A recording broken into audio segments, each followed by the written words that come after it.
Welcome back, 8th graders. Today's explainer covers something that, well, affects every single one of us every single day. Let me just start off by asking you a question. Have you ever been talked into something that you later completely regretted? Maybe a friend convinced you to trade your best video game for something that turned out to be totally boring.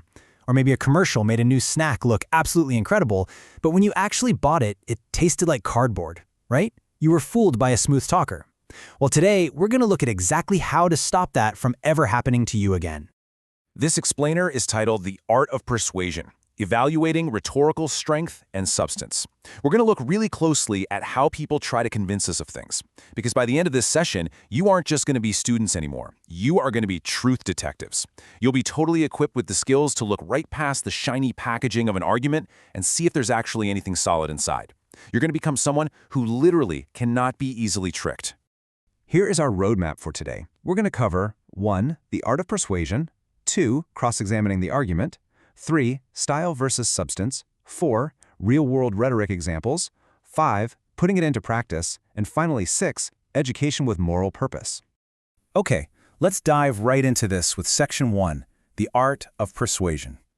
So, the fancy academic word for the art of persuasion is rhetoric.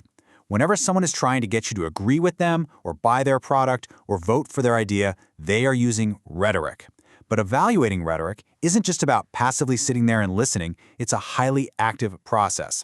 It means stopping and asking yourself, did the author actually convince me? And honestly, more importantly, why or why not?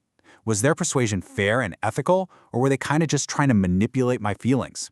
As a truth detective, you never just accept what you hear, you evaluate it. Moving right along to Section 2, Cross-examining the argument. Take a look at this ancient piece of wisdom from Proverbs 18:17.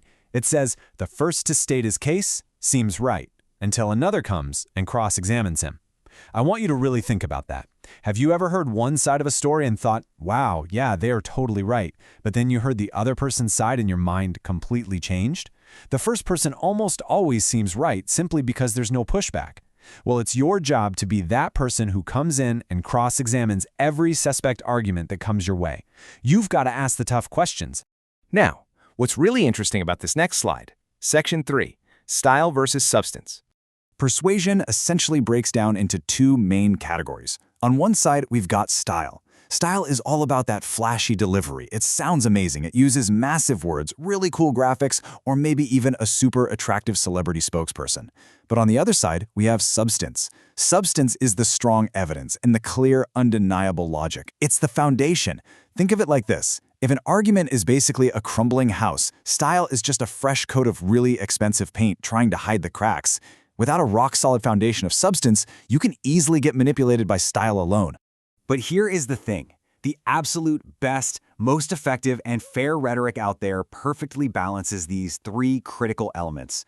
First up, logical reasoning. Does it actually make sense? Are there real facts backing it up? Second, a balanced emotional appeal. It is totally okay to feel something, but are they relying only on your anger or sadness to win you over? And third, strong credibility. Is the person speaking actually trustworthy and genuinely knowledgeable about the subject? When these three things are perfectly balanced, you're looking at a fair and incredibly convincing argument. All right, time to open up our case files in Section 4, Real-World Rhetoric Examples. Let's test our detective skills on some real-world stuff. First, imagine a talk on climate change. The speaker uses really clear data graphs, they cite credible scientific sources, and they share a brief, balanced personal story. Our verdict? Strong and balanced. It nails all 3 points: logic, credibility, and just the right touch of emotion. Now, what about a late-night sales pitch for some flashy new gadget? It uses loud music, crazy flashy images, but offers 0 real facts and no trustworthy sources. The verdict there? Weak and way less credible. It's all style and no substance. Finally, think of a motivational speech. The delivery is incredibly passionate and inspiring, but the speaker uses these wildly exaggerated, made-up statistics just to make their point. The verdict here is mixed effectiveness. Sure, it might make you feel amazing in the moment, but that lack of true logical substance completely destroys its credibility in the long run. Okay, let's put this all into action. Section 5, Putting it into practice. Grab your notebooks. These 5 crucial homework missions are really going to lock in that critical thinking armor. You'll be listing out core qualities, finding your own real-world examples, explaining why credibility matters, and finally, doing some actual fieldwork by evaluating a real political ad. This is exactly how you build up those truth detective muscles. So the crucial point we're driving at brings us to Section 6, Education with Moral Purpose. This brings us to a really fascinating core philosophy outlined in the Academy Godly Learner series. This curriculum argues something profound, that education without morality actually hurts. It asks us to consider this. What is the absolute point of being highly intelligent, of being able to win literally any debate, and being super educated, if you just use those skills to trick people, or if you use them to keep making bad choices that end up hurting yourself and others? According to this series, true education absolutely must be intertwined with a strong moral compass, because without it, education is just a dangerous weapon. To back this up, the text points to Romans 8:6-7, which highlights a promise of actual peace of mind to everyone who keeps their minds spiritual and focused on the truth. The core idea here is that when you aren't constantly falling for scams, when you aren't easily manipulated by all that anger-filled rhetoric out there, and when you actually use your smarts to make wise, ethical choices, you experience a profound peace of mind. You become grounded, you know exactly what you believe, and more importantly, you know exactly why you believe it. So, I'm leaving you with a final challenge today, my truth detectives. You have the tools now. You know the absolute difference between the flashy paint of style and the solid rock of substance. So are you going to cross-examine the very next argument you hear today? Are you going to actively look for the logic, the balanced emotion, and the credibility?